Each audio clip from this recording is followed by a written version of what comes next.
They might talk about humor, music, film, books, football and box sets, exercise and maybe even food, trivia and sports, politics and health, sometimes well-being too.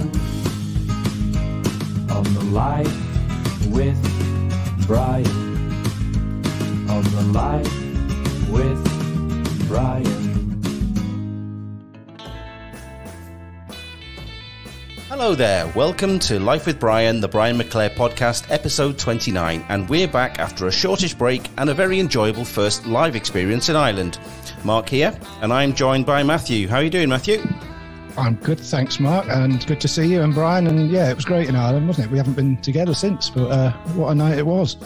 Yes, it was brilliant, and of course we've got our glorious leader with us, Celtic and Manchester United legend Brian McClare.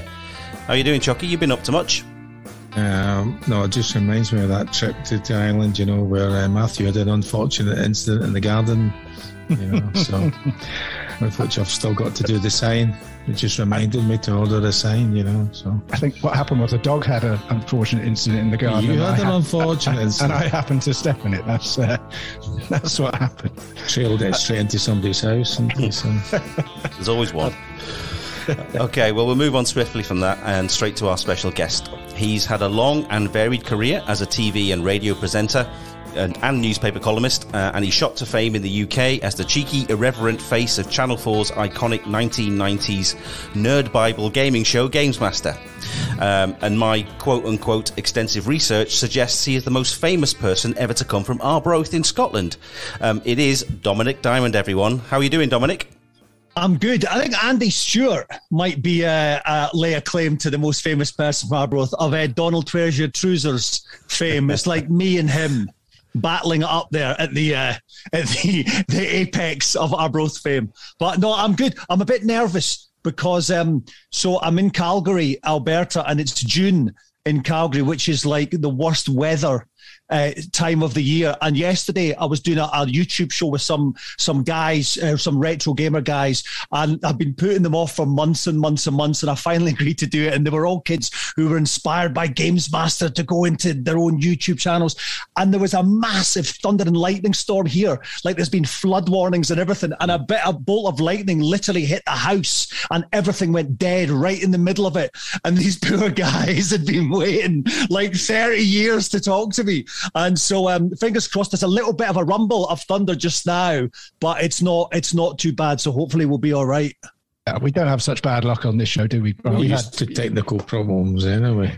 Yeah. Usually at my behest. Yeah, just so that for once you're not going to get the blame, Brian. Blame it on the gods. I always get the blame, yeah. I was with loads of things I was going to ask you, first of all, Dominik. However, your T-shirt. Yes. That was going to be one of my questions. I thought it might be when I knew that Raymond Mead, now of Ocean Colour Scene, had been a guest on the podcast. I can't believe that when I saw it. Did you just get that made up just for this programme, or there actually was a Ronell's T-shirt?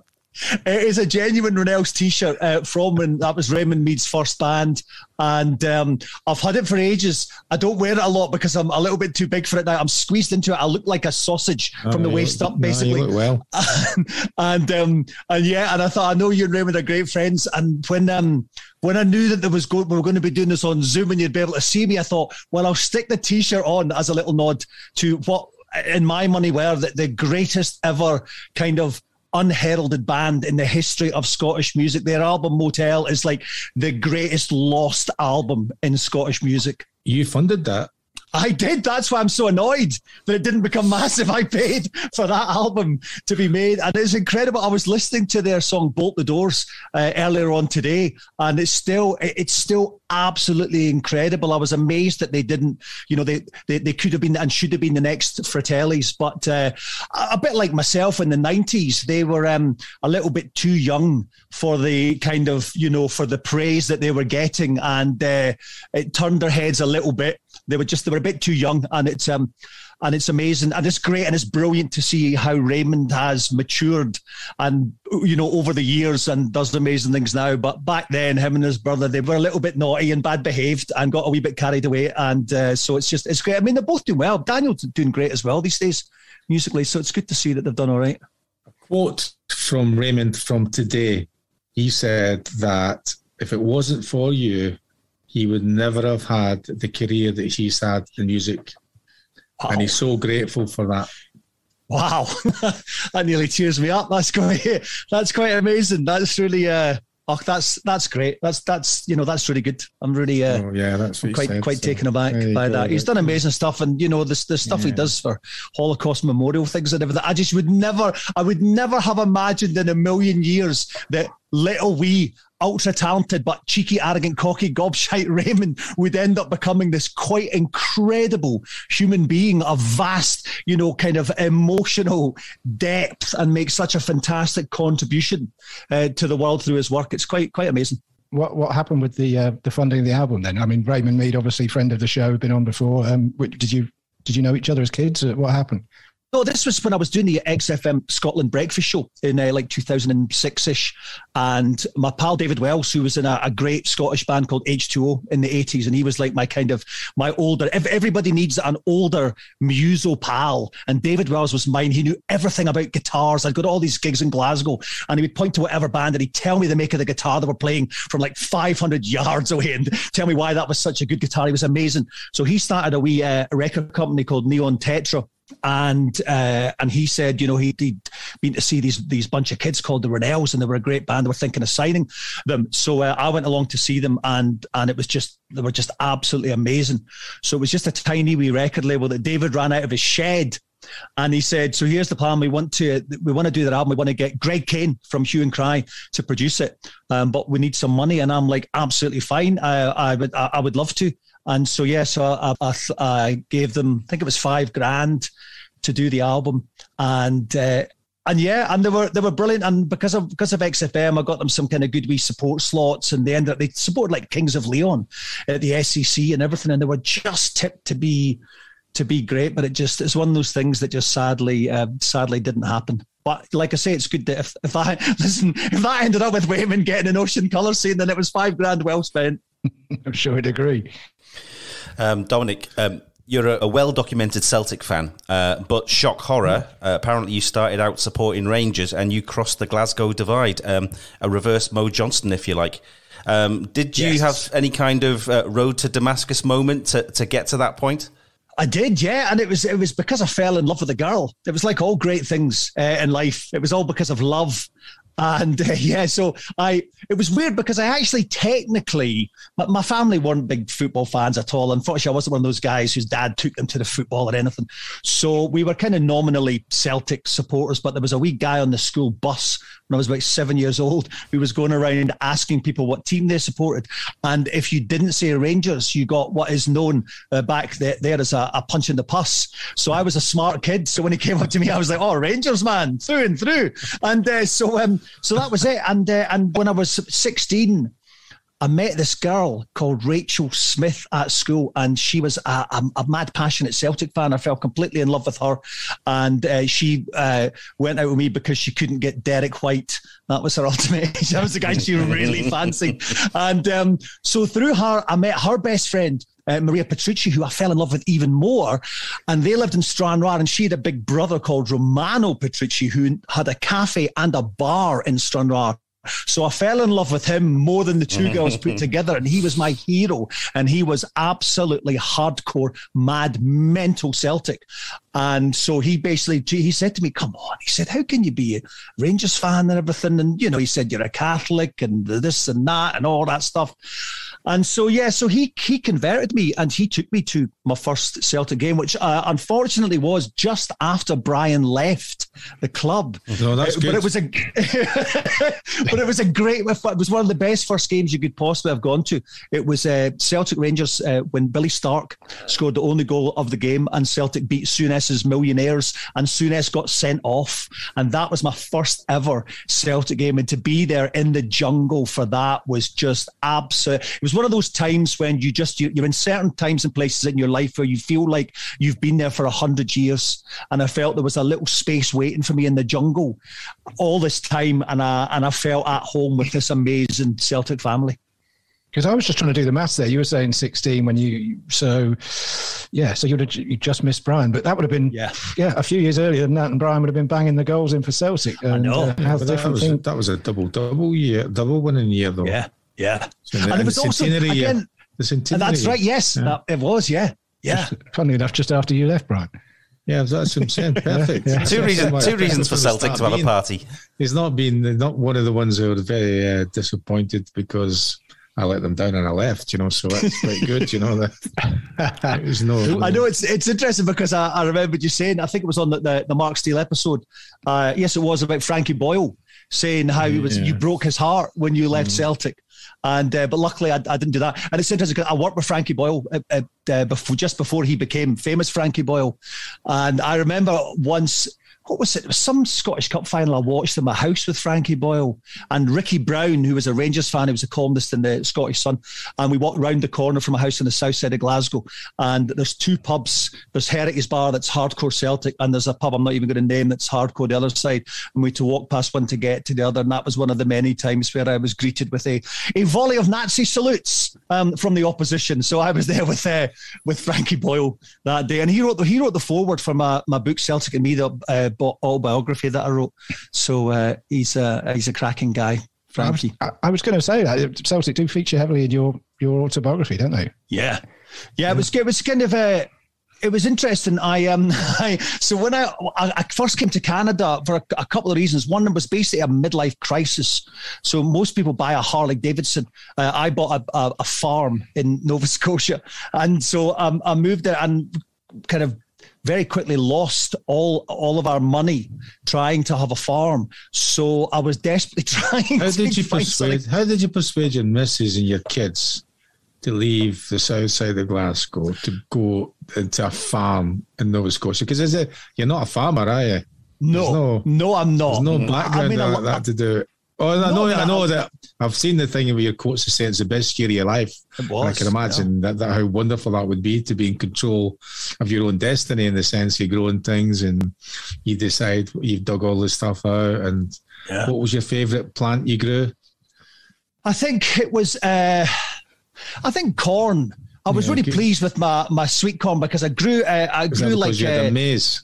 It was like a corn maze that I managed to grow in this wee 1 acre of vegetable plots, and I dug it all out by hand as well, Brian. That was what was great, and it was the kind of thing I'd never done anything like that in my life before. I'd been such a slave to my career because I was lucky that I started at the very top with GamesMaster and then just worked my way down, and so it's very hard to kind of keep a media career going. And as a result, I missed out a lot on certainly my oldest kids' kind of first few years and everything. So what was great about this year in Nova Scotia was I was out there with the 3 kids and we were all just digging our hands in the earth and planting seeds, and it was absolutely incredible. I just wish there would have been a way to make money out of it, but I couldn't. So that was how this publisher had got in touch with me and said, before, and said, do you fancy writing a book about your life as a Celtic fan? And so that I was like, okay, let's do that now. And so it was an interesting book. It was kind of comparing like what Celtic went through and kind of what I was going through in the media, because the two things very quickly became inseparable. When you go on BBC Radio 5 Live, your first show, I did a show called Sports Call, and it started about 92. And when you go on that show for the first time and you talk about who the Huns are playing that week, you very quickly get separated into one half. And so that was completely inseparable. From that moment on, I was a media Celtic guy. Well, your Celtic play a big part in your book, and obviously you've mentioned about supporting Rangers and before that. But I mean, how could you possibly have forsaken Arbroath, though? I mean, okay, Celtic have done all right over the years, but I don't think they've ever beaten anybody 36-0. No, they haven't. And this was interesting because when this last season, when it looked like Arbroath were going to get promoted to the Scottish top flight, and I kept thinking so many times, I can't tweet about how well they're doing because people will accuse me of being such a bandwagon jumper. Because so many times over the years, you get people saying, "Oh, why didn't you support your local club, Arbroath?" But there was that thing where it was like, "What do I do if they get in the top flight? Then that's really interesting. Do I want them to do well? What happens when they play Celtic?" But as it happened, they didn't quite make it. So I didn't have that to worry about. So I was just thinking, Dominic. So you've been there now, what, 12 years now? 13 luckily years. enough in Canada. Yeah. So it wasn't work that took you there? You just wanted a completely fresh start, or was it? I know you've been doing radio. That was it. It was. I mean, unfortunately, and I hate to give people like this credit, but there was a lot of sectarian reasons of why I had to get my family out of Glasgow. There was one time where I was attacked by a bunch of guys around the corner from my house with knives, and it was like my wife was like, we got to think about this, and posting on certain clubs fan websites where my kids go to school, what pubs are drinking and things like that. And the thing is, don't get me wrong, I contributed to that because in the 90s I was mad. I was an absolute, like I was saying about Raymond and the Ronells, when you get that kind of success and people bumming you up when you're too young, that was basically what happened to me with GamesMaster, and I felt I was just like indestructible. So I said a lot of really silly inflammatory things, and I had no idea what I was doing until I ended up moving back up to Scotland with my wife and kids in like the 2000s. So I realized how I'd thrown so much fuel on this big hate bonfire up there, which I really regret. I mean, don't get me wrong, half of Glasgow I never have to buy a pint. But it was just like, I didn't want my kids to have to suffer because of that. I didn't want them getting battered at school because of the sins of their father. So that was, that was why we did it. It's incredible, isn't it? Because, Brian, I was going to say, you must have experienced something similar, maybe not as bad, playing, the sectarian thing. Did it affect your life as much as it did, Dominic? You think so? It's probably not. Well, it does affect you. I mean, you grow up in the west of Scotland. Dominic grew up in Arbroath. I don't know just how well. Clearly, it was significant in the sense there's a wee guy wandering up and down the bus ready to leather somebody who'd give him the wrong answer. Yeah, it did. But when you're there and you don't know anything else, you just kind of cope and go on with it. It's only when you reflect back on different things you go, well, I left Scotland to go to Manchester. My oldest child was 1, and they grew up in a fairly privileged background in the sense that there was nothing like that. There was different scenarios that they had to deal with, of course, as any young person growing up, but they didn't have to deal with that. And when Mick used to come back, he would always come back in the summer to visit, and they had, quite nice that they had no kind of concept on this kind of thing, and they were kind of bemused about any kind of conversations that went on around different things, and with and there was never supposedly that. And that wasn't something that was ever that I'd considered as one of the reasons why I decided that my future wasn't going to be in Glasgow, but in Manchester. But it has definitely been an advantage for them that they are totally, they can see and understand in little bits and pieces about they grew up in a completely different environment. So I could see why Dominic would want to be take his kids away from that, because it can be very much like that, and it's very much a goldfish bowl, where it's in the sense of the size of the land mass that Scotland is in comparison to England. Scotland's a big country, really, but the population is concentrated in these areas, and particularly when it comes down to Celtic and Rangers. And you think that, sometimes I wonder whether it has got better or not, and I'm not quite sure whether it has or not. I think it seems worse now because of the internet. I think that Twitter gives such a megaphone to it. I lock my Twitter account when there's Glasgow derbies now, because just the absolute abuse that I get is just, it's like I'm not going to let them even kind of do it. And I don't know whether that means the problem's worse or whether it's just amplified now because of social media. Yeah, I mean, it's shocking because obviously I remember you doing things like 606 and from down south of the border. I just thought of you as a sort of a gobby, funny football pundit. Take that in the right way, please. It's a compliment. I mean, to think people would take it to that extent is shocking, really.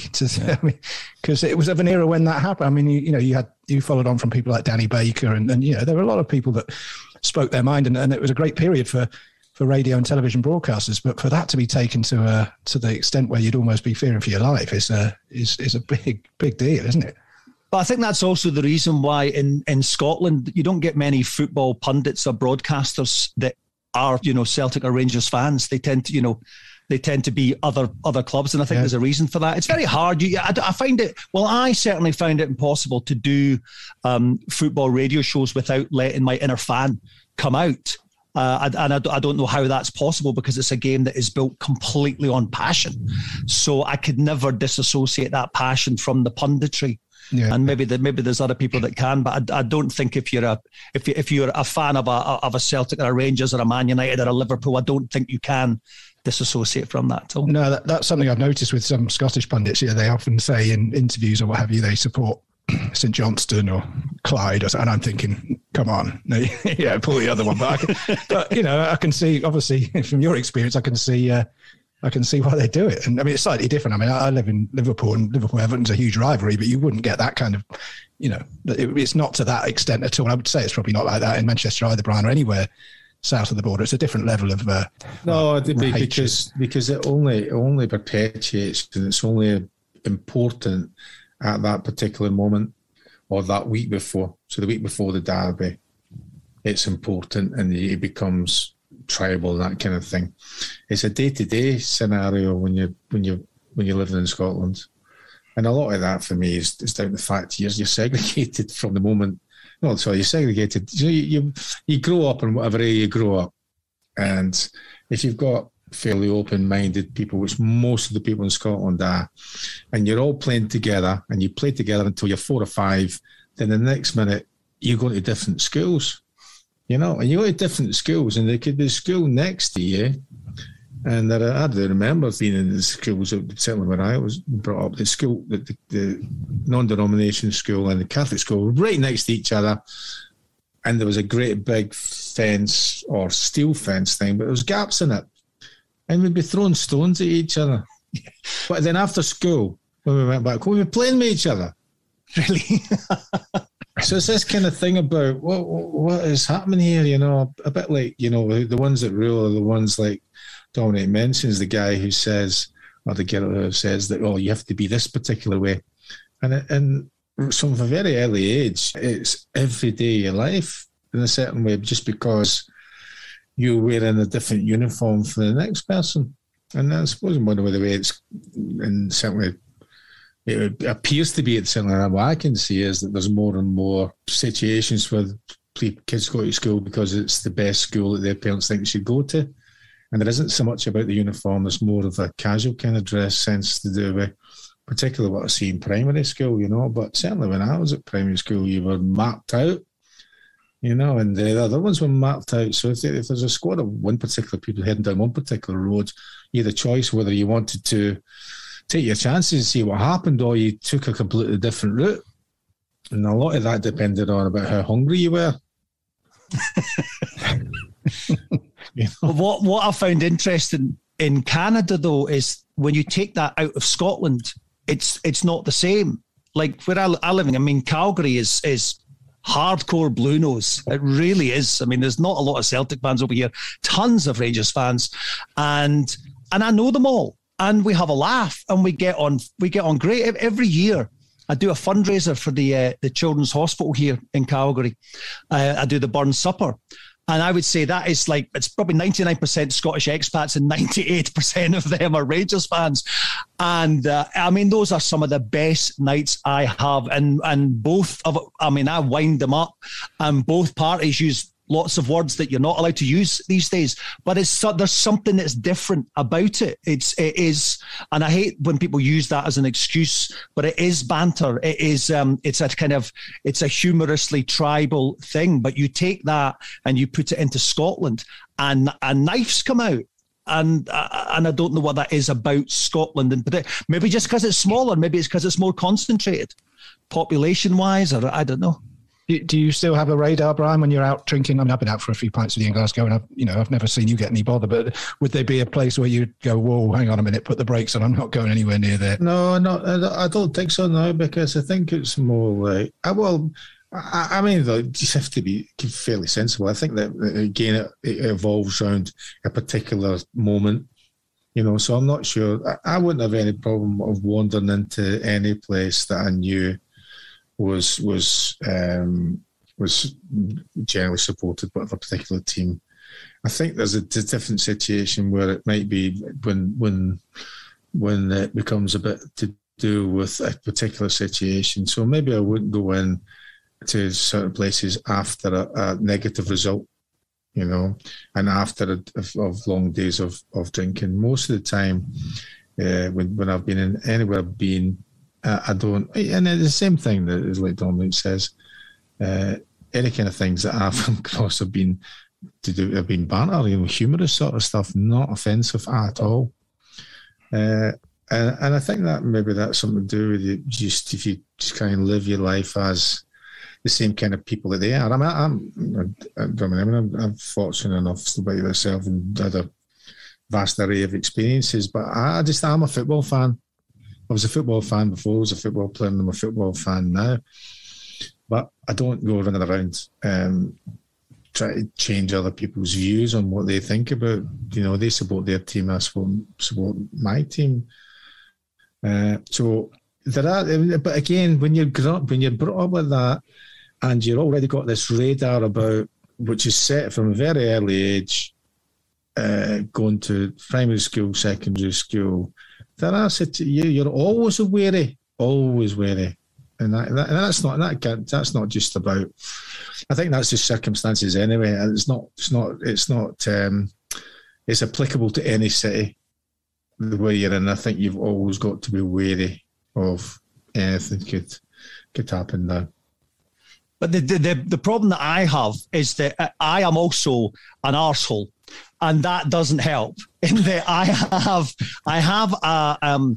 have a kind of weakness in my character, which is I'm an addict, and I get addicted to adrenaline, no matter what forms that has come in my life, whether that's drink, drugs, broadcasting, live telly, live radio, or, as I often did, even when I was in the middle of the cauldron in the mid-2000s, when Celtic won the league, I would drive to Ibrox. I would stand outside Ibrox with a Celtic scarf, getting a photograph. I would run into notorious Rangers pubs and say, "Get it fucking right up you." Now that's madness. That's absolutely insane. And I deserve a punch in the puss for that.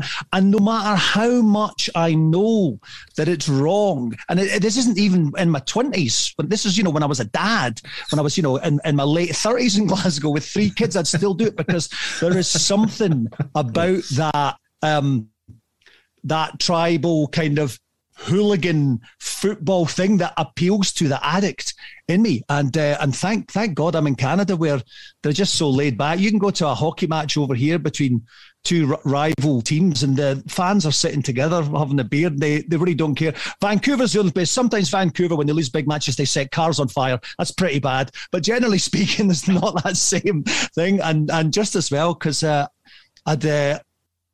don't know. I last went back to a game about 5 years ago, and I didn't go to a derby game, so I'm not sure. It'd be interesting to see how I behaved then, because there's also, sometimes it's fun. I have had one whole section of Ibrox chanting who ate all the pies to me, and I conducted them. That's kind of fun in a lot of ways. So it's horrible because on the one hand, I'm like, oh my God, that's absolutely terrible. I can't walk into certain parts of Glasgow without being stabbed. But at the same point, I am the guy who called them scum of the earth on the BBC in the 90s. So it's hardly surprising that I have irked certain sections of it, you know.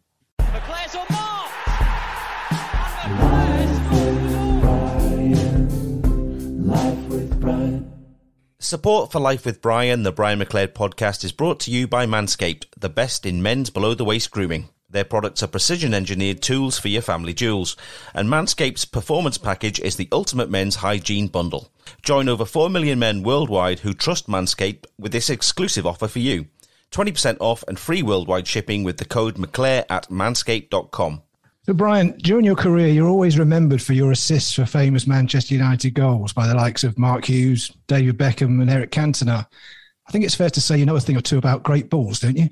Well, yes, I think you can talk about balls like that, yes. Occasionally, I have caressed some balls. So tell me, you two, did you enjoy the Manscaped experience with your goodies? I'll have to tell you I'm a big fan of the grooming devices and the various pleasant smelling potions, and I reckon the wife will be too. So let's hope my well-kept undercarriage will equal a well-kept marriage. Well, I haven't seen two smooth-looking balls since that time you cheated me out of $10 and on the pool table in Houston, Brian. I don't know about you. And I don't think I've ever spread any soothing material on my pool balls. Coming into the summer, who wouldn't want the ball deodorant at this time of year? I think it's important that all aspects of one's body is deodorized and smelling fresh. Well, that is handy. The Performance Package 4.0 has arrived and it certainly kicks things up a notch. Inside, you'll find their Lawnmower 4.0 trimmer, the Weed Whacker ear and nose hair trimmer, Crop Preserver ball deodorant, Crop Reviver toner, Performance boxer briefs, and a travel bag to hold your goodies. The Lawnmower and the Weed Whacker are waterproof, so take them into the shower and say goodbye to mess on your bathroom floor. And their proprietary skin-safe technology helps reduce nicks, snags, and tugs in all those delicate places. Their Crop Preserver ball deodorant and Crop Reviver ball toner will change the way you approach your downstairs hygiene routine. Trust me, your balls will thank you. And don't forget, you can get 20% off and free shipping with the code McClare at manscaped.com. That's 20% off with free shipping at manscaped.com using the code McClare. So unlock your confidence and always use the right tools for the job with Manscaped. Life with Brian, life with Brian, life with Brian. I wanted to talk to you about the 90s and we'll go back a bit to a time when maybe you weren't as well known for your Celtic views as you are now, but GamesMaster, obviously hugely popular and remains revered to this day as one of the top shows of the 90s, alongside shows like The Word. We've had Terry Christian on here before, and Fantasy Football, to name it. You're rubbing it. You're stabbing him now. Well, no, I'm esteemed company, esteemed. You auditioned for The Word. I did. You're giving him a kick in the balls there, Brian. There's the question. What happened? Well, it's interesting because I was listening to Terry Christian on this, and I found it really interesting that he said that the success of The Word was that they didn't try to be cool. And I thought that was weird because the reason I auditioned for The Word was I thought it was the coolest show on television. I thought it was just the absolute apex of cool. There was nothing cooler. So I was desperate to get on that show, and I'd just left university, and I was doing stand-up comedy in London, and they had this open audition for the new presenter. So I applied for that, and I think it was the first of these kind of whole reality TV style search for a star things that they ever did. It was kind of like Britain's Got Talent for presenters. And so there was thousands of us there. I got down to the last 12 and I didn't get the show. And I was very lucky. I was so depressed because I thought, oh, well, that's it. That's my dream of kind of TV over. The stand-up comedy wasn't going great at the time. And I was working as a security guard in Abbey National in Milton Keynes, actually, at night. And so I thought that was it. But then I got a call from these people, and this guy said, oh, I'm Adam Wood. I'm going to be producing the show called GamesMaster. It's a new video games TV show. We spoke to the people who did the auditions at The Word, and they recommended you. And it was interesting because I still think the reason I didn't get The Word was because I wasn't cool. because all the other people looked so trendy. They were like, kind of like young versions of how Brian looks now. You know what I mean? They got the trendy hair and beards. I thought Brian was modelling himself on you in GamesMaster. That's right. He's like the Patrick Moore now, isn't it? That's it's about the same age. No, but so it was really interesting. When I came to write the book about GamesMaster last year, and there's a lot I wrote about how obsessed I was about how uncool I felt because I'd been rejected by the Word, and they'd only got me to do the show GamesMaster because I think I was the only one who auditioned for the Word that had glasses. So they were like, "Oh, let's get him because he kind of looks a little bit like a nerd." So I really struggled with the first couple of years of GamesMaster where I didn't have any choice on what I wore, and especially Series 2 when they put me in this red Butlins red coat thing.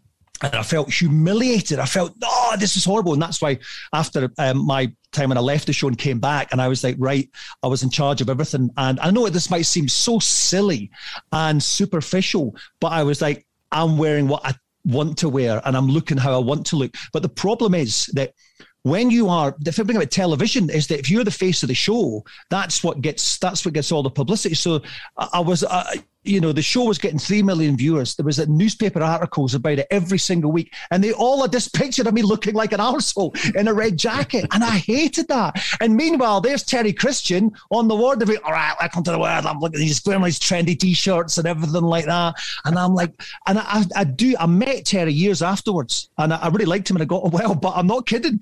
See, when I even hear him and when I heard him on your podcast, I get a cold. So I'm like, you bastard. That was my dream show. You had it. So you auditioned what to replace Terry or no? This was when Katie Puckrick got it in the end. So Terry's job was never in doubt. So it was Katie Puckrick, who was good. I thought she was a cool choice. Actually, she was quite a cool character. That's a revelation to me. I thought that look on GamesMaster, those early series, was you. I thought that was all your idea. Was it not? No, absolutely no. And in fact, the reason was that I got so carried away after the success of Series 1 and my life just completely changed overnight from, I was living at home. I was sharing a room with two brothers because I'd come back from university. So they already had a room they shared and they had two single beds and I slept on a blow-up mattress in the middle. And then I got GamesMaster. So this, the biggest new show on Channel 4 and I'm sharing a room with two brothers. There's not even room to walk in that room. And so it was very strange. And then everything started happening very quickly. And, I'd be asked to open this shop and that shop and go to this game launch and do this and do that. And I was so busy with all that when they phoned up and said, all right, here's the idea for Series 2. I'm not even listening. Yeah, oil rig, fine. Yeah, red coat. Yeah, fine. Okay, fine. Boop. And I hung up. And it wasn't until I turned up and there's your costume. And I'm like, what the fuck is this? Oh, we told you. I don't even remember at all. So all of a sudden I'm and I really felt uncomfortable in my own skin in the whole of that series. And I've been wearing a cravat for all these years because of that now. But I think if anyone listening to this that's not old enough to remember, which I'm sure there isn't anyone, but I think it's really hard to explain how big a show like that was back then. I mean, you just don't get things like that now, do you? Same with The Word. It was one of those shows that everybody watched. I mean, you said, what was it, 3 million? Yeah. At 6:30 on a Thursday night on Channel 4. It's appointment to view. You don't get appointment to views these days, really. Apart from, I suppose, your big reality TV shows in the UK. But back then, I mean, Friday night, when you, like you were saying to Terry, Brian, because you were staying in on a Friday night as a footballer, that was your going out on a Friday night was watching The Word. And you don't get stuff like that these days. Yeah, I watched GamesMaster as well. You were a big gamer, weren't you? Well, what's called a gamer now. I don't know what a geek was probably what you were called back then, but you were a fan of computer games, Brian, weren't you? Oh, I've always been there. I mean, I got into games because they were first in the pub, and then being a very forward-thinking country, you could get into the pub in Scotland when you were 15. Just to say you were playing on the computer game. Yeah, but they did have, and they had, the first one that I had a call, it's not one of my favourite ones, but they're kind of interested, and I've always been interested. Sorry, no, before that I'd seen a friend had the first kind of what you might say was a console where they had that Pong thing with the table tennis thing. It was, and then I thought this was great, it was. all my entertainment being outside, by then, and this was something that was like something you could do inside, And I've said lots of times, Dominic, that if I had the sort of stuff you can get immersed in yourself now, I'm not sure I would be outside kicking a ball around. Yeah. But then the next part of my kind of thing was when I went to the pub and they had Space Invaders. I wasn't really a big fan of Space Invaders, but then I liked Asteroids. I thought that was a great game. Amazing. Yeah. And I loved playing that. And it just seemed to be a thing about that, so Asteroids was probably the first game in Asteroids. Yes, Asteroids in the pub. And then after that, I got introduced to Sinclair Spectrum. Yeah, that was my first computer at home. ZX81. Yep. And it was in my brother-in-law's house, and he had one because he worked for Honeywell, so it was all into the early days of computers, and they knew all this stuff, and he eventually used to build his own kind of PCs and all that kind of thing. But he's sitting there and have this tape making us. The next minute, someone would come up like their games, I think, were Chucky Egg. Oh, I was talking to my brothers about that the other day, Brian. Chucky Egg was one of the greatest games. We still remember it so fondly now. What a game. Chucky Egg, and then Jet Set Willie and Money Miner, and I was fascinated by these things, and I was, as you were with everything early on, you shit at it. And I thought when I look back at them, I think they were really hard games for anybody to try and master because of the timing and different things.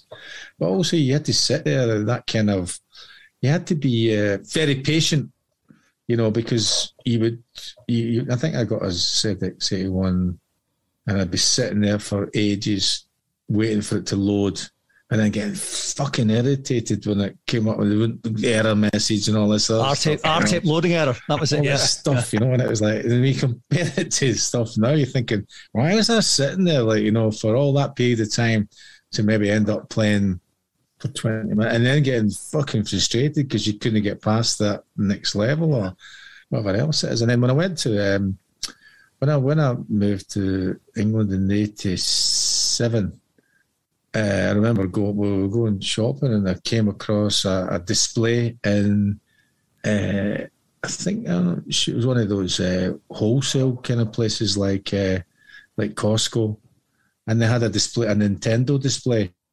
And I was like, what is this? Having one of them. Your old daughter, and I'm looking at all these things, I'm thinking, forget about what we're there for, like a Hoover or something like that. Or I'm like, we're having one of these, and I bought a got in for a Hoover coming out with a Nintendo. That's brilliant. Nintendo Duck Hunt and Mario Brothers, and that was the kind of thing, So, and actually, one of my kids asked me the other day about how did Duck Hunt work. I says, what do you mean? I says, well, how does the gun work? I says, I don't really know, because they would be standing. She was standing in front of the television, right in front of the television, shooting the ducks. Witchcraft. That's what it was. So witchcraft. So then it just kind of went on from there to the next generation. I've always been I think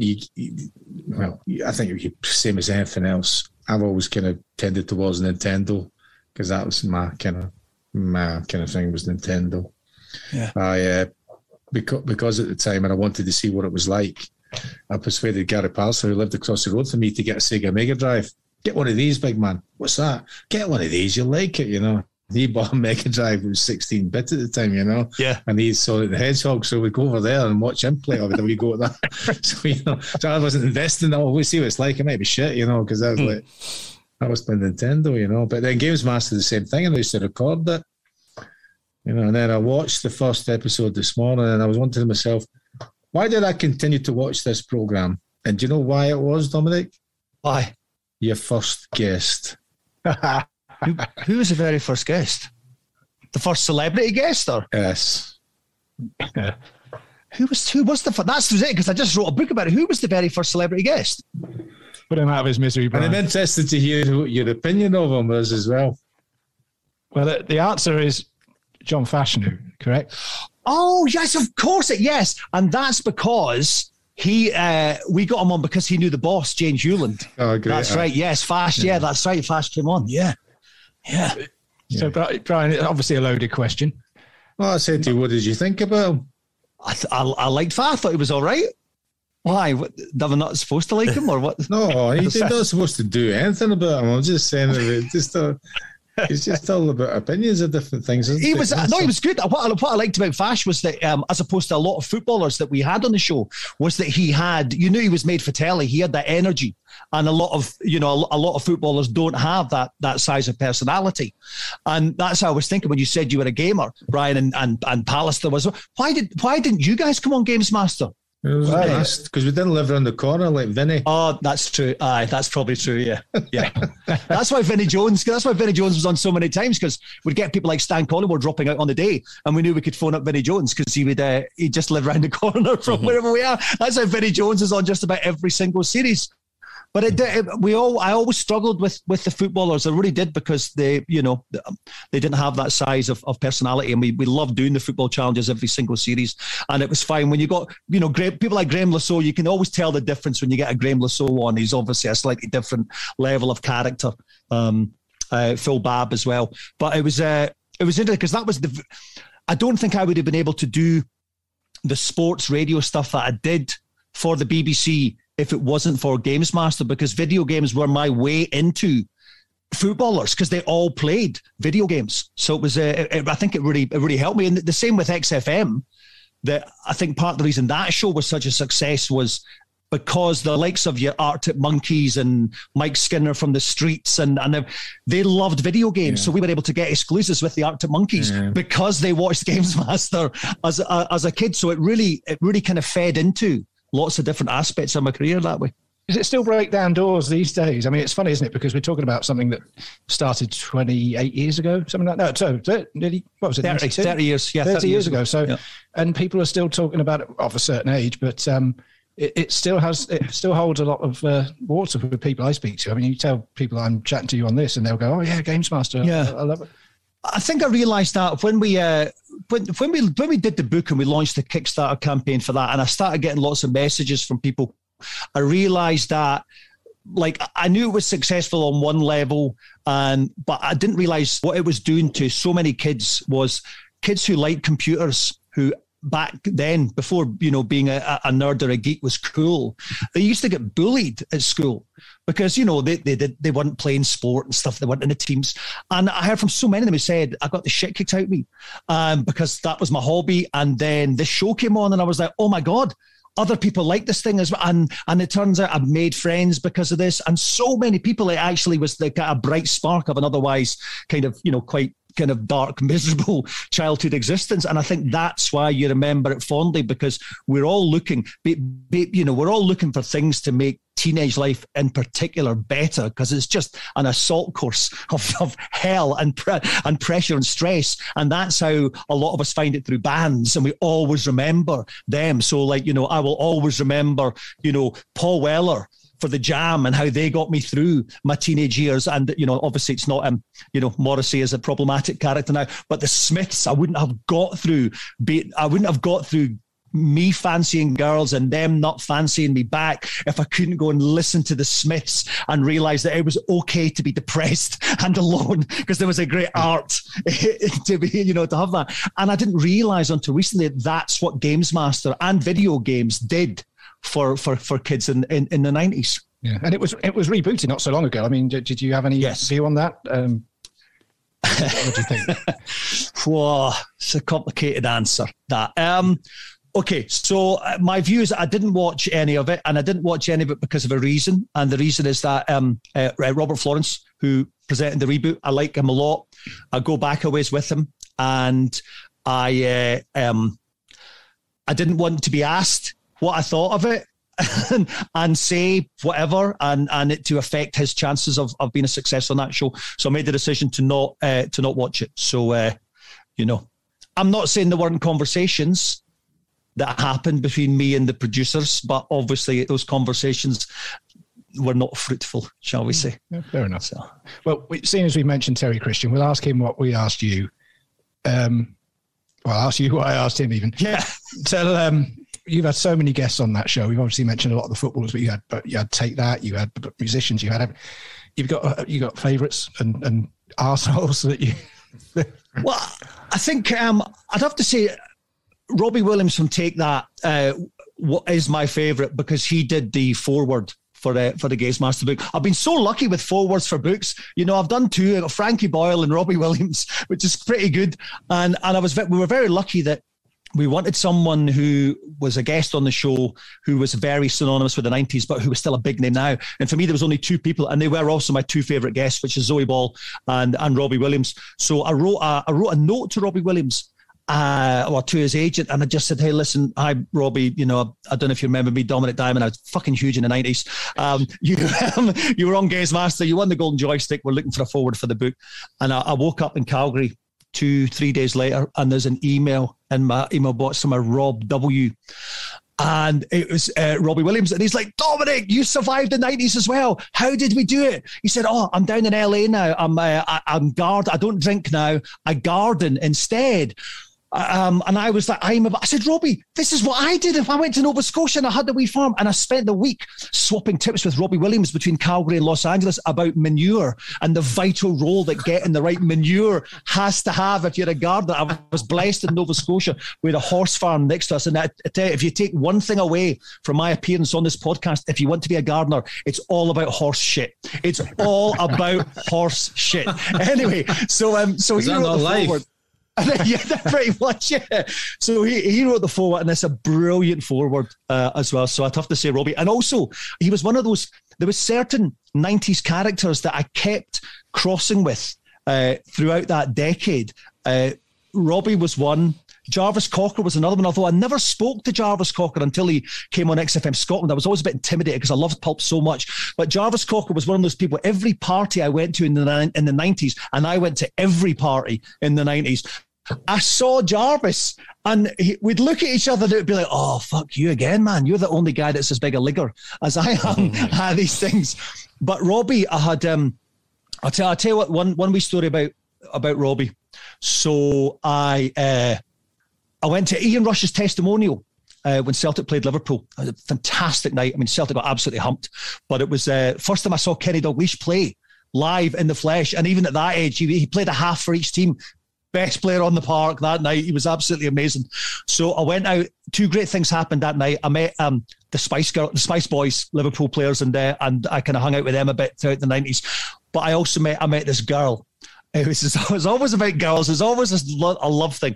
I met a police sergeant, and I didn't know she was a police sergeant till later on in the relationship. Unfortunately, it was like a scene from a sitcom. I'm not kidding. Where in the morning you see her getting dressed in a police uniform. That was a shock. So so I started going out with her, and she was in Liverpool and I was in London, and she was just amazing. She was the funniest. I mean, I love Scousers anyway. They're the funniest people in the world. And so she was coming down, and I was supposed to meet her at King's Cross Station, and she said, listen, whatever you do, she goes, don't be late. She goes, I've not been to London before. Do not be late. I don't want to be hanging around King's Cross. So I was late because I was late for everything back then. And I'm about 25 minutes late, and I'm kind of looking, and then I see her, and she's just looking at me with a stare that could kill a wasp, right? And so I'm up, and she starts giving me it and everything. How dare you? She goes, I'm getting on the next train. I'm getting on the next train right back to Liverpool. And there's a tap on my shoulder. I'm not kidding. Tap my shoulder, and I turn around, and there's a guy with a hood covering his face, and I'm like, oh, Christ, I'm going to get mugged now after all of this, right? And this one's, all right, Dominik, and he pulled the hood, and it's Robbie Williams. And I'm like, oh my God. And he's like, how are you, mate? I said, I'm good, Robbie. I said, well, actually, I'm not, to be honest. I said, I'm writing this shit. I said, this is my girlfriend, Paula. She's come, down from Liverpool, and I was late. I told her I got stuck in traffic, which I hadn't done, was a lie, but she doesn't believe me. And Robbie said, oh, that traffic on the Marylebone Road. And I went, yeah. And he winked at me. He's like, oh yeah, I was stuck in that myself. And so this girl was like, Robbie Williams is getting Dominik Diamond out of the shit here. And it completely melted her. And so it was all right then. She was like, all right, okay, well, I believe in. And Robbie said, because he just left Take That. So he was hiding from the paparazzi then. So he said, listen, he said, I've got to go. The paps are after me. And he put his hood back up and he went away. And I was like, this is amazing. And I thought, this is it. I'm sorted with this girl. I'm completely in love with her. She's the most beautiful girl I've ever gone out with in my life. She's so funny. She's so smart. We're never going to split up. We get back to my flat and I push the button on my answer phone, and there's a message from a guy about the marijuana that he'd managed to score that he was bringing round that night. And she just looked at me, and I'm like, oh, shit. So that was that relationship, basically. So all Robbie's great efforts to lie on my behalf, wasted, unfortunately. I think that story couldn't be more 90s, could it? Exactly.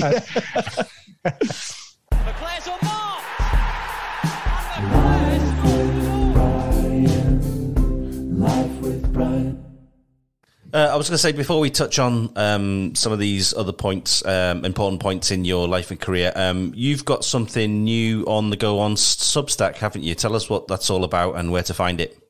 Yes, I do. This was partly the result of the GamesMaster reboot, because I got sick of looking at my Twitter inbox every day and have hundreds of messages saying, you know what I mean, oh, we're really pissed off that you didn't do the GamesMaster reboot. And so I thought there was a little, you know, there's maybe people who wanted to hear about me talking about games again. And I'd started being a Guardian columnist, and the angle for that was how I'd spent the last 20 years addicted to FIFA online. And that was all I played, and I'd missed out on all these great games that my kids played, and they'd be talking to me about Zelda and stuff like that. And I'd be like, I can't talk to you now. I'm playing some random guy in Mexico to get promoted to Division 4 of global rivals on FIFA. So I got sick of it in the end, that game, because it's a horrible, toxic online community, and they keep encouraging you to get microtransactions. So I started kind of going through games in the last 10 years that my kids had played.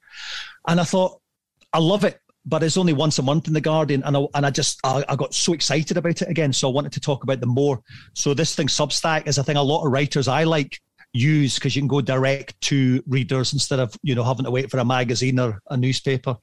So I do that once a week, and it's a written column, but I also record it like a podcast as well. It comes out in both forms, and it's great. It's just me kind of getting angry about a lot of things about modern gaming, getting nostalgic about old gaming. You know, I write poems about retro arcade games, and it's funny, Brian, that you mentioned Space Invaders and Asteroids. So I just had one in the podcast that's coming out tomorrow. It's my Space Invaders poem, and it's told from the point of view of one of the Space Invaders who's unhappy about the rigid invasion tactics that they have, because all they can do is just go side to side and drop down, and that must have been really terrifying for a young raw recruit. And in a lot of ways, it's an analogy for armed forces conscription. Anyway, but so that's my poem, and I was just starting to think about one about asteroids and how it blew my mind, Brian, that Asteroids and Pac-Man both came out, and they were the first games that you could go off one side of the screen and come on the other.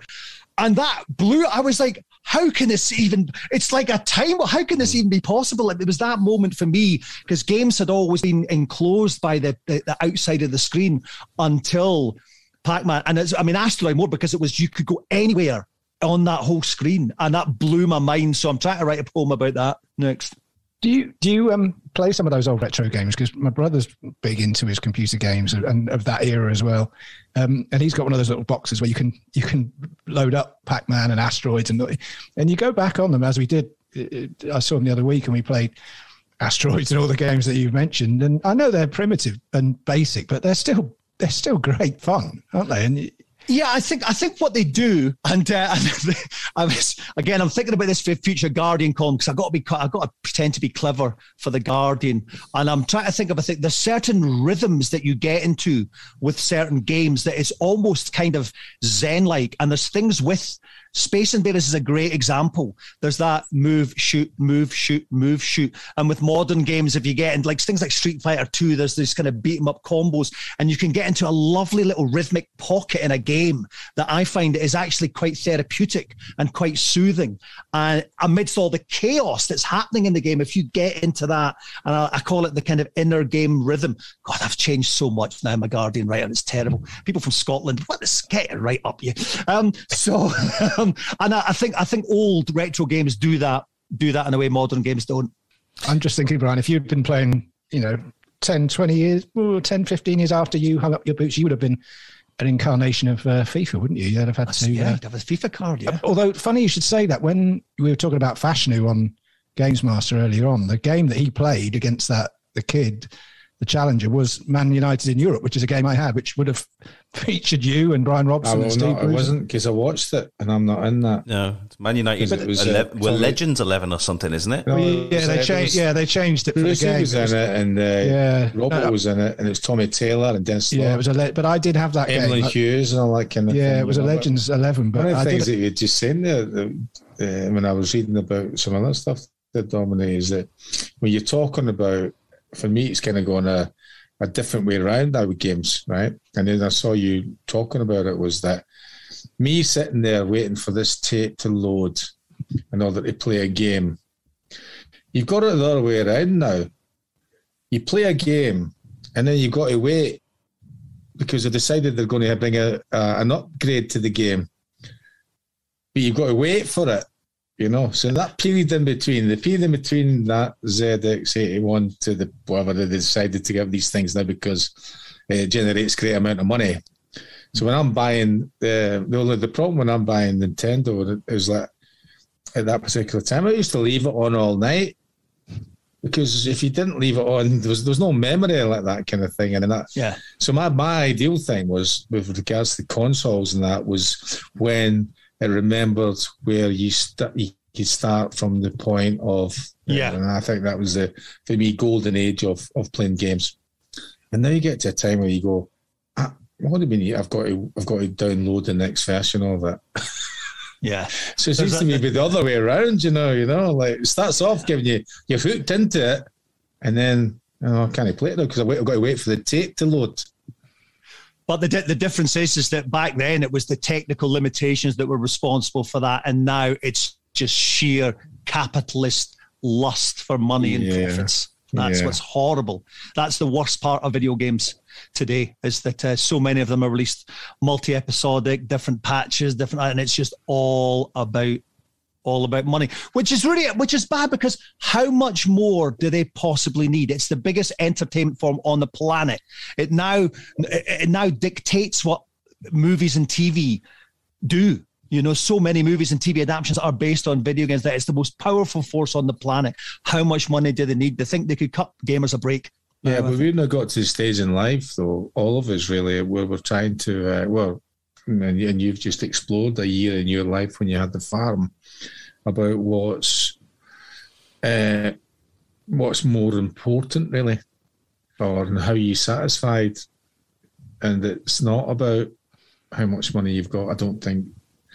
It's about the pleasures of family. It's about pleasures of being able to enjoy yourself, be able to write the things you're doing, do Substack and all that kind of thing. So it's not measured in what your bank balance is. But the younger people are stuck in a different kind of thing, aren't they? And it's not just it's an all entertainment industries, really, because it's so much more available how much people get paid and what you say earn is a certain situation. Football is probably, and basketball, all sorts of different things. But within that, it becomes restrictions. We were talking about restricted in the sense of where you can go and what you can do depending on your behaviour. But they're ended up with restrictions because if you've got all this wealth or whatever else is, somebody might want to take it off you. Yeah. And they might want to take it off you when your family are at home. Yeah. Which has happened quite a lot in recent times. So they say, well, what would you swap? If you turn around and ask those people who are involved in some of these traumatic situations, well, would you give that away? Would you rather be...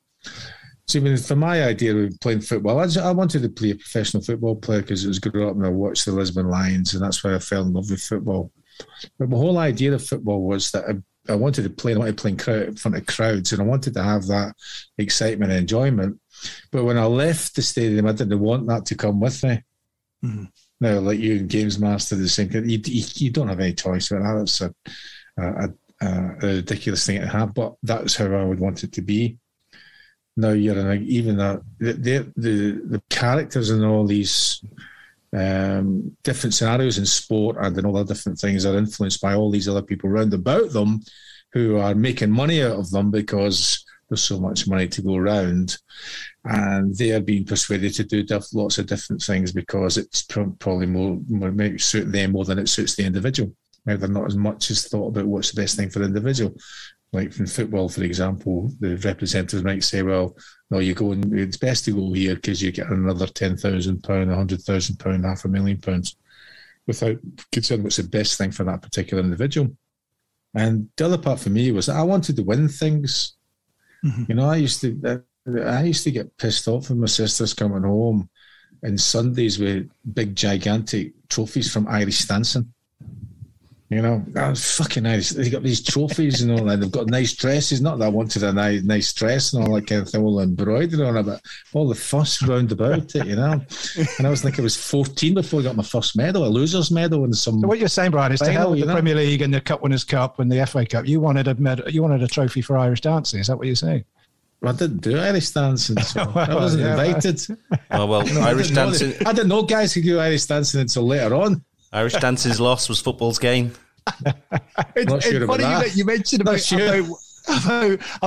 wanting the nice dresses. So I was chatting to my two best pals out here, Neil and Jamie, who are both Scottish, and I was talking earlier on about how I was coming on your podcast, and it was like we're talking about your Scottish career and the times it bridged, and we were having an argument whether you wore the worst Scottish top of all time, the one in 1991 that was kind of that torn purple kind of pattern thing. Yeah, with purple. The one, yeah, but it was like it was torn off. It was like a torn bit of paper at the end. And I was looking at that today, and they reminded me they had a sketch on Chewing the Fat, I think it was, about that. And one of them was an artist, and you couldn't see it, and they just throw in random bits of paint at and it turns on at the end, and it's that Scottish top.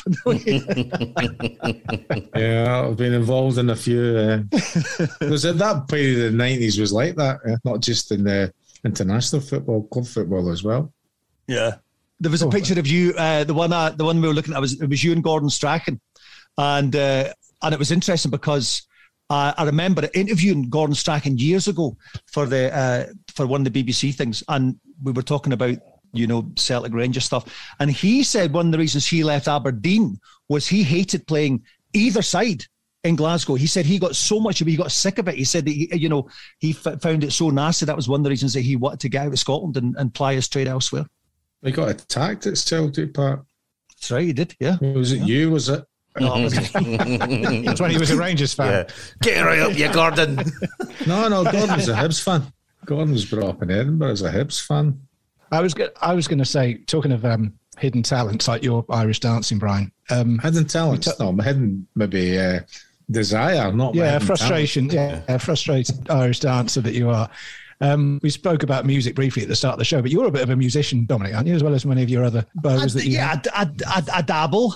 I try. Yeah. I've always had a thing. Whenever I've done breakfast radio shows, I've always tried to have a band that consists of the people on the show. It's a really good kind of thing to be able to do in terms of go out and play stuff in it.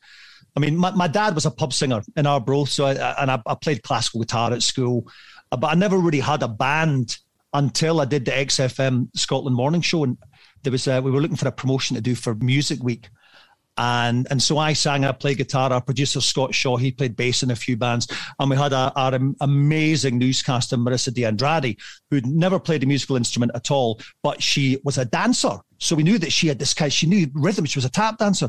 So we got her some drum lessons in Glasgow. And we rehearsed for 1 week, and then we did the White Stripes Seven Nation Army live on air at the end of that week. And so she basically learned to drum in a week. And then we had such fun. We thought, well, let's keep this going. And we were so lucky. We ended up we supported Glas Vegas at King Tut's. We supported Little Mantay at Strathclyde Union. And then we did like a tour. We did a mini UK tour through all the different places XFM had stations and everything. So that was absolutely amazing. So from that point on, like throughout the breakfast radio shows I've done in Canada, I've always had wee bands and things like that. And yeah, so, and I go through stages, like I wrote a load of songs about video game characters as well. And when I was in Nova Scotia, I kind of dabbled on the folk circuit there. Folk music's great for that, and it's really interesting. So my kind of career has been synonymous in Scotland with like new indie music. In Canada, I've been known as a classic rock radio announcer. But I think every Scottish person at some level deep down is a folkie, is just a folk music kind of fan. So you go to places like Nova Scotia and it's just brilliant. You go into people's houses and there's, two people with guitars and someone with a fiddle and people just making up songs. And it's just, it's absolutely glorious. If you there's two things you can move anywhere in the world, and if you like football and or play a musical instrument, you can go anywhere and you'll find friends. It's been really great. So on that note, who or what were David Icke and the Orphans of Jesus? Oh gosh, yeah, that's bizarre to think that even happened. That was a comedy troupe that I had when I was at Bristol University, and the lineup was quite ridiculous now. So there was me. I was the only one that was doing stand up at the time, and I got kind of discovered by Frank Skinner's manager when I was just mucking around doing student stuff. So I did a few gigs supporting Frank and Phil Jupitus, absolute disasters for me because I was too young. But it kind of helped me grow, and I wanted to put together something. So there was a couple of funny people that were on the same course as me. One of them, Jason Bradbury, he went on to do the Gadget Show on Channel 5. David Williams, who went on to do Little Britain. Mavami Moore, who ended up being the producer of Little Britain. And Simon Pegg, who went on to become the most naturally brilliant comic actor that the world has ever seen.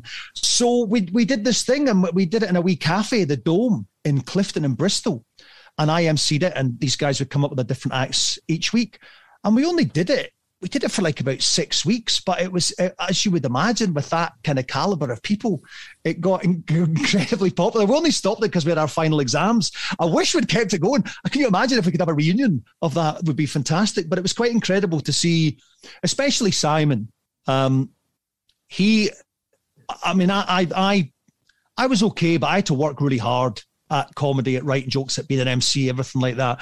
But Simon was the completely finished article, just going on stage then at like 19. You couldn't improve on it. He did this character, which was a lifeguard, municipal lifeguard poet with an obsession with Woody Allen movies.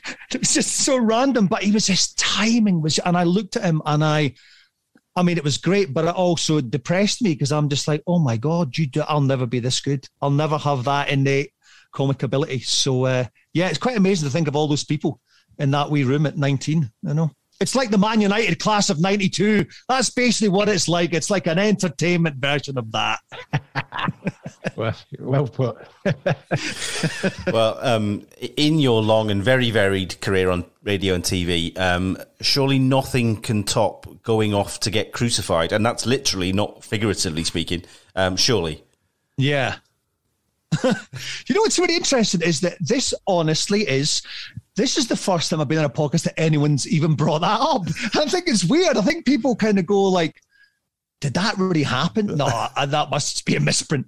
I saw you. Yeah, that was an interesting little thing. Tell us more. Well, where do you start? I mean, I did a TV show called Extreme Celebrity Detox with there was me, Jack Osborne, Gilly Goulden.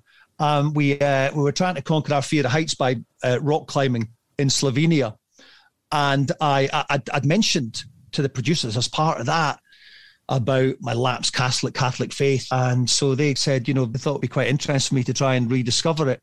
So they came up with this crazy idea that I would start off in Glasgow, and then I would go to Jerusalem, and I would do the Via Dolorosa. I'd walk the 12 stages of Christ, and then I would go out to the Philippines, and I would quote unquote take part in this crucifixion ritual that they do every year, and I said yes, and I mean I was quite mad, and I don't say that flippantly. I was suffering from a horrific insomnia at the time. And when I say insomnia, it's not like other people's definition of insomnia. I was doing like 2 TV shows and a radio show in Scotland at the time. And I'd be up for 3 nights without a wink of sleep.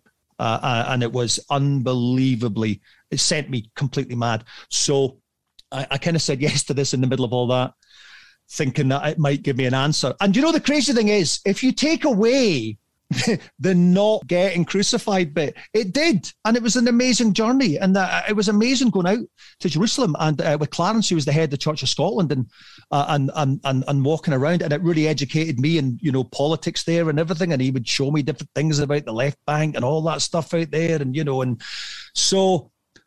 But then we got to the Philippines, and this crucifixion is getting closer and closer, and my wife had said to me, no fucking way are you going through. She said, I will leave you. That I'm not, if you are fucking mad enough to get in there, I'm leaving you and I'm taking the car. I'm like, listen, I'm not going to get, don't worry, I'll think of something. Right? I'll think of something. And, but I didn't know what it was. And I was kind of lucky in a way that, so I went to this Jesuit retreat outside Manila, and Father Ramon Batista, one of the greatest figures of my life, spent a week with him going through my whole life and kind of like how fucked up I was and why, and my failings as a father. And it was amazing. And I went through what's called a general confession, and it was like a kind of whole Catholic rebirth. And it was like, okay, I feel great. And he said, okay, so here's the thing, Dominik. He said, you cannot go through with this crucifixion. He said, we don't condone it officially, the Catholic Church in the Philippines. He said, it will just destroy everything that you've done here and you've learned about yourself, because it will just become a sensationalist thing. And I said, listen, but I get it, Father, but fucking TV's TV, And then he, at one point, this man, the wisest man I'd ever met, he got down on his knees and he begged me not to do it. And I was like, I can't. And I said, okay, I won't do it. And so I went out and I said to the production team, I said, listen, I said, that was great. I said, I did my general confession. So I said, so we're fine here. That's a wrap. I can just go back. And they're like, no, we have to go. No, I don't need to do the crucifixion thing. Father Ramon has said I shouldn't do it. And it's, it's crazy. And so that's it. So I was going home, but then they phoned up Channel 5 and Channel 5 said they were going to pull the documentary unless I got crucified. That has to be the most bizarre telephone call in the history of broadcasting in the UK. We'll pull it unless. So then, I'm not kidding. Then it became a fucking barter of literal inches by them. Well, what if I go and interview the people about the crucifixion, but no, not enough. Okay. What if on the day I go there and I record a bit? No, not enough. Okay. What if I carry the cross through the streets, do the whole Via Dolorosa, do the Passion, and not close? Okay, fine. All right. Okay. What if I go up to the foot of the fucking cross? Right? Will that make you happy? And Channel 5 literally went, all right, as long as you go up to the cross. And it was difficult because at the same time, I wanted this documentary to go out because I was a tortured soul and I was insane, and I found great strength through rediscovering Catholicism, and I wanted to share that story. But at the same time, I was left in a very difficult position of knowing I was going up to this tiny wee village, Pampanga, and I was going to shit on these people basically in front of a global audience that And so, so on the day, it was a weird day, knowing I wasn't going to do it. I mean, it's difficult enough carrying the cross through the streets, and they have these people, the flagellants, and they like have masks on, and they're like flagellating themselves, and the sprays of blood going all over the place. So I love this fact that when people of a certain football club's persuasion like to say, I chickened out, it's like, do you know what? You fucking walk for 2 hours in 30-degree heat, getting covered in fucking blood by people flagellating themselves, carrying a cross. You tell me that's you go to the bottom of a cross, surrounded by the most ardent disciples of this particular brand of Catholicism, and you back out at the last minute. And these guys, half of them have got guns. Now, I was lucky. I had a bodyguard there who, Nick. And so when I said I wasn't going to do it, and the grumbles, what's he saying? Oh, he's not going to do it. And they were like, what? And literally hands are tightening on guns. And Nick had this little microphone, and he was like, emergency evac, right? And there's an ambulance that comes to the side, and literally I run with Nick, and I'm dressed in robes like Jesus, and I'm running for this ambulance, and there's guys with guns that are getting really pissed off, and we jump in the ambulance, and we're driving out of the crucifixion site. There's people chasing after us like it's Indiana Jones, and we basically don't stop driving till we get back to Manila. And I remember walking into a hotel in Manila, blood-stained Jesus robes and everything. So, I mean, I laugh at it now, but it's... and the next morning I woke up and the world was ripping the piss out of me. There was like talk shows in New York City, the biggest talk shows, who were joking about this guy who, chickened out of being crucified. So I think I did get fucking crucified. It just took a bit longer. So, and it's weird. And I'm not kidding. And my wife gets so angry when I say this to her. every Sunday during Mass, I think about that decision.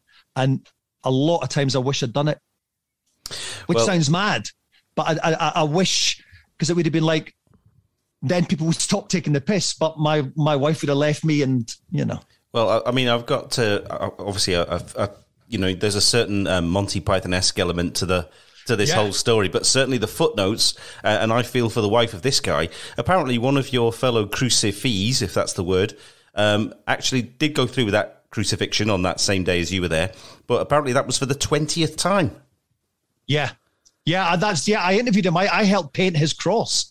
Yeah, he did it. He did it every year. You'd think after a while, it'd be like, you know what I'm going to do? Don't tell me.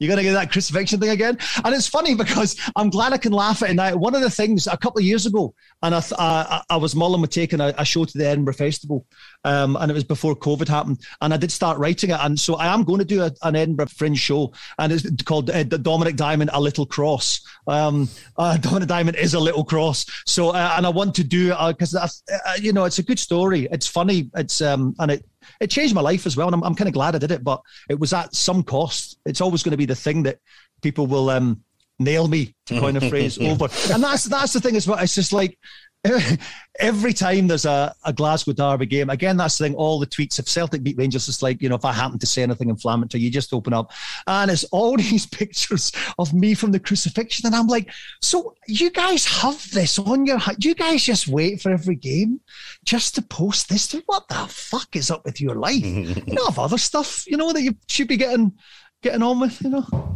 We're going to move on to the mailbag shortly. I didn't know whether, Brian, you had any, you know, you've usually done your research. I didn't know if there's anything else you wanted to bring to the table before we dip into the mailbag.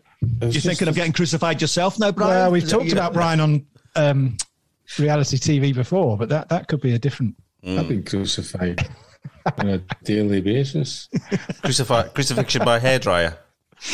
Oh, bit of that, yeah. Just a couple of little things. See with the... you got away with murder on GamesMaster, by the way. Yeah. So, were you a fan of Carry On films? Oh, absolutely. I love is my earliest memories of those films. And it was, I think I was always making jokes like that because of them. That was always my go-to humor thing was double entendres. It was like that when I was a teenager and everything. So, I think, and I don't know why, but that's what I did that at the audition. I literally made, and I think we did the same line in the first show about waggling joysticks, and people laughed. So I'm like, oh, that's okay. So because I was a stand-up, and you know what you do, if you get a laugh at something, you're like, all right, let's mine this and mine this and mine this and push it as far as we can. So I did. And what's really interesting is that was the reason I got the job. Jane Hewland, the boss, it was her idea for the show, and it was based on her watching her son Harry and his pals playing Nintendo and how competitive they were. And she showed the audition tapes to Harry, and Harry pissed his fucking pants watching me. And that's why I got the job. So I was like, all right, well, if it works for him, it's going to work for everyone. So yeah, so that was it. But we went a bit mad with it. But the great thing is because it's innuendo, you've always got a defense. You can always say, well, that's not what I meant. No, you're doing the second entendre. I'm stuck on the first. I'm on the single. No, I just literally meant what you're waggling a joystick. It's a joystick because that's how you play a game. If you think that you're touching a penis, then you're the fucking sick one, not me. So that's what's great about those shows. That's why Carry On movies can be shown at any time of the day, because that's what's great about double entendres. What's the most frustrating video game you played? Whoa. And it's a bit of a cop-out, but I'd have to say FIFA Online, playing against other people. Oh, because of the, yeah. Well, it's also because it brings out the inner shite bag. If you could just score a goal and that's it, fine. But the worst thing is when they introduced goal celebrations and someone scores and they do the dab on you. That is just, I mean, that makes me just incandescent with rage, and I'll throw joysticks against the wall with that and everything. So yeah, getting scored against on FIFA without a doubt, that's frustrating. One final one. Who inspired you to have a go at stand-up? Billy Connolly. I mean, that's the kind of obvious one for anyone who's Scottish, but I loved him. I loved him as a storyteller. Thought he was just quite incredible. And it's interesting that a lot of people say to me that a lot of people in Scotland say the reason they like GamesMaster was they said it was the first person in a proper Scottish accent that they saw on like a mainstream television show. And so for me, Billy Connolly was just like the first you'd see him on Parkinson, and he was the first Scottish megastar. And he did it by telling stories and by being funny. And I was, I'd grown up in a kid in a council estate. You want to escape from it. And if you find out that you're funny, you're like, I wished it could have been through football, but I wasn't quite good enough. I wasn't nearly good enough. In fact, my mum tells a story, bless her. I keep saying I wasn't good enough at football. And my mum says, that's not true, Dominic. You remember you were in the same team as the Toshes at Arbroath High School, who went on to, they were good players. He said, but the headmaster asked you to be captain of the chess team instead. So you had to stop because you were the only person who played chess. Well, bless her. Mums are great for stuff like that. And, but yeah, so I thought being funny, I thought, right, I can get out of this if I'm famous, and I can be famous by being funny, because Billy Connolly did that. So it was him. Just absolutely all along. And I learned a lot from Frank Skinner. He inspired me when I was actually a comedian, because he, there was one night, and I was in this working men's pub in Birmingham.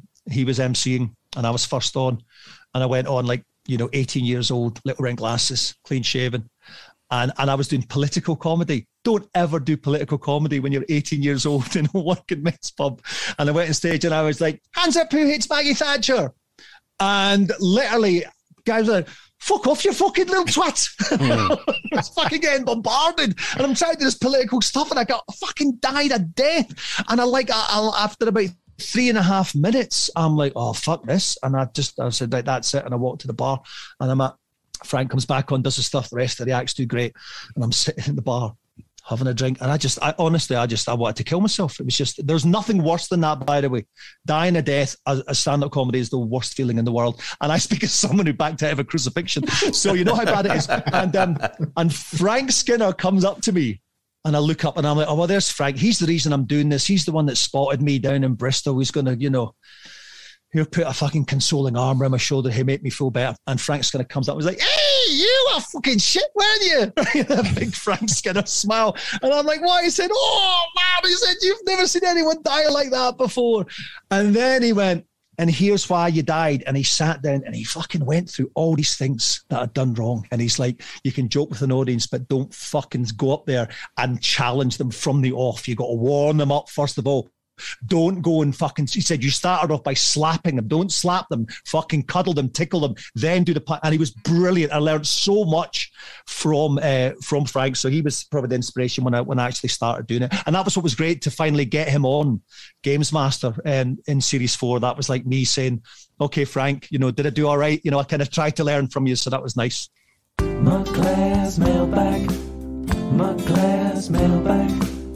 McClare's mailbag. We opened our lines of communication for you, and you duly responded with questions for Dominic and Brian. So, Matthew, what have we got? Okay, our faithful friend Cumbrian Dave chips in with one for each of you, and he says, Dominic, where did you exile to in the Lake District when you left London, and did you do anything? And for Chocky, he says, where will you exile to when you finally had enough of Matthew? So you can simmer on that one, Brian, while Dominic tells us about his trip to the Lake District. Well, I lived just outside the most wonderfully named town in Britain, Cockermouth. And I moved there because I thought, and I don't really want to get into it because it gets more embarrassing with every passing year.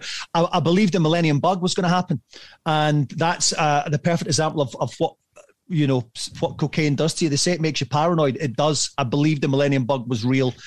So I moved out of London and bought this wee farmhouse halfway up a mountain in the Lake District. And I was convinced that that's where we're going to ride out the apocalypse here. And then I found out, I'm not joking, because I was like, we're going to have nuclear meltdowns and stuff like that. And then I realized that just over the other hill was Sellafield. And if there was, the Millennium Bug was going to happen, I'd die before anyone else.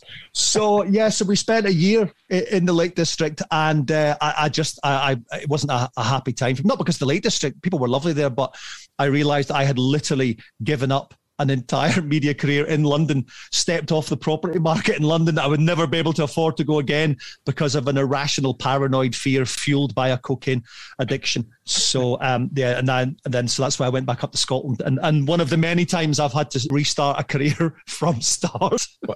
I think Cumbrian Days and Whitehaven, so you haven't slagged off Whitehaven yet, although you might want to. I don't know what's worse. I went to Whitehaven once because it's on the coast, and then I was like, well, listen, I'm not happy here. There must be something I can find solace in. So I went to Whitehaven, and it just made me miss Arbroath, where I grew up. I was like, hang on, this isn't the beach.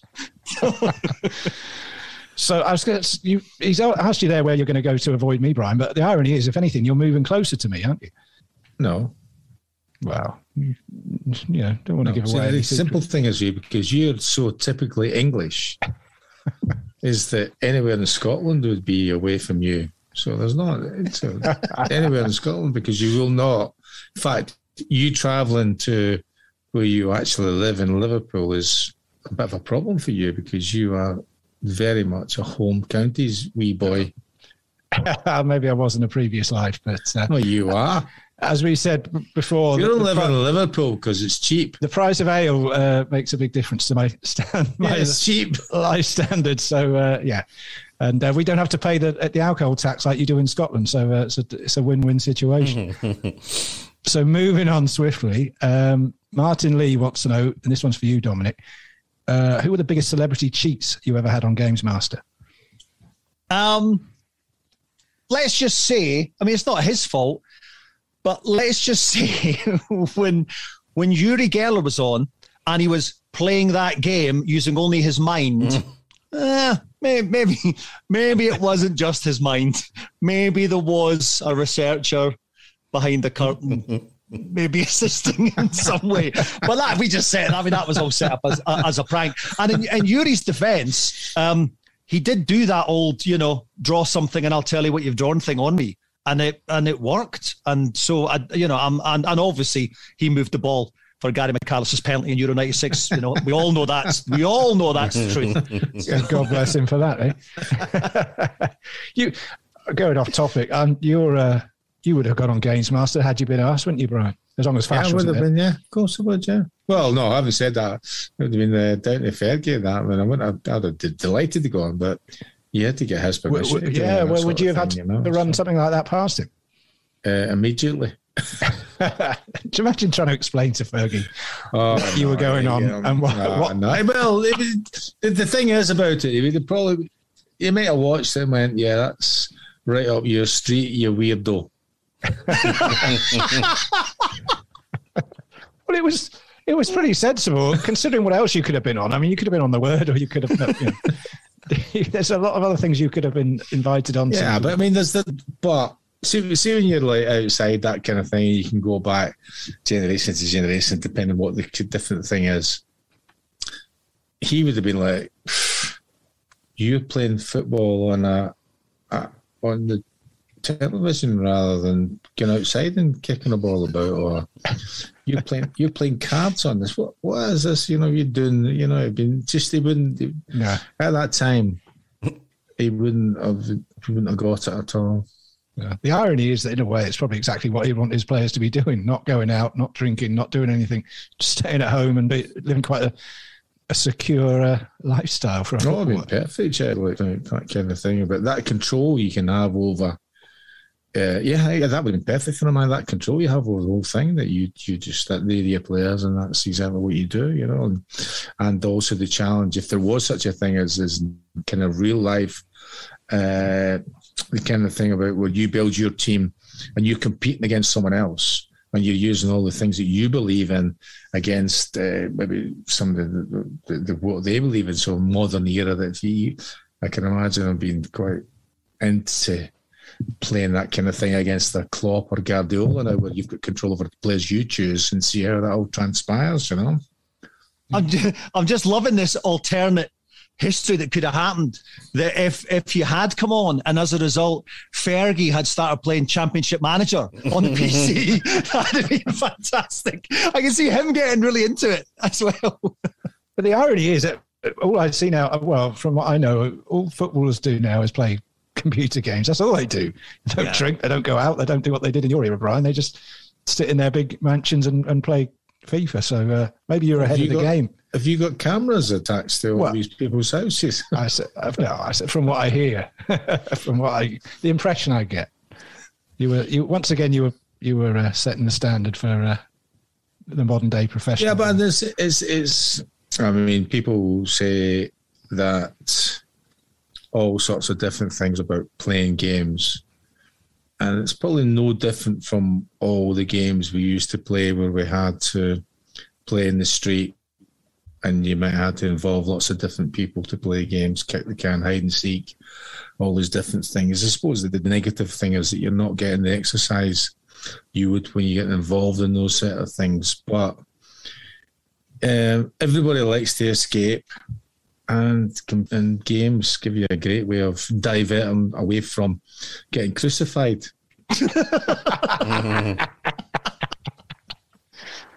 What a way to end it. Yes. On that note, that's game over, gentlemen. There are no power-ups or extra lives for us on this episode, so all that's left for me to do is to thank our special guest, Dominik Diamond. What a pleasure it's been.